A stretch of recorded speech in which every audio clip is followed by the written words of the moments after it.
Bah, on le sentait déjà capable de le faire. Après, on ne savait pas trop comment il avait récupéré de la journée de lundi après sa médaille.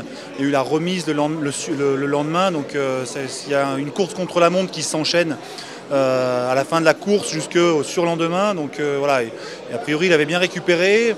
Cet après-midi, pardon, aux essais de tir avant la course, il a tout de suite été présent, bien dedans, bien concentré. Et, voilà, après, moi, j'ai du mal à savoir, en parlant avec lui, parce qu'il se met un peu dans sa bulle, donc j'ai du mal à jauger son physique et dans quel état il est. Mais voilà, il me surprend encore et il surprend tout le monde dans ces Jeux Olympiques. Martin, on sait qu'il a le ski pour se permettre 1 minute de pénalité, en fait. Et donc voilà, en fait, c'est bien de ne pas se pénaliser, mais lui, il peut commettre une faute, mais pas deux. Donc en fait, quand ça arrive déjà seulement au bout du deuxième tir, après, il n'a plus le droit à l'erreur. Il a utilisé le joker. Et bon, après, le plus important, c'est qu'il reste bien dedans, qu'il fasse les 2 tirs qui suivent dans les bonnes conditions. Et il l'a bien fait. Et voilà, il savait que la médaille pouvait être au bout. Donc ouais, il a été vraiment très fort.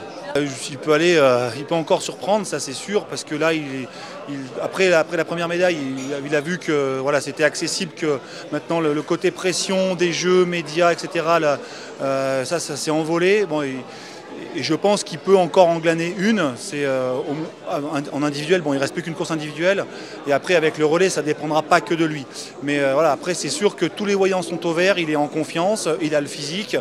Et voilà, maintenant, il a pris la mesure de ce que c'est et je pense qu'il a vraiment envie de jouer.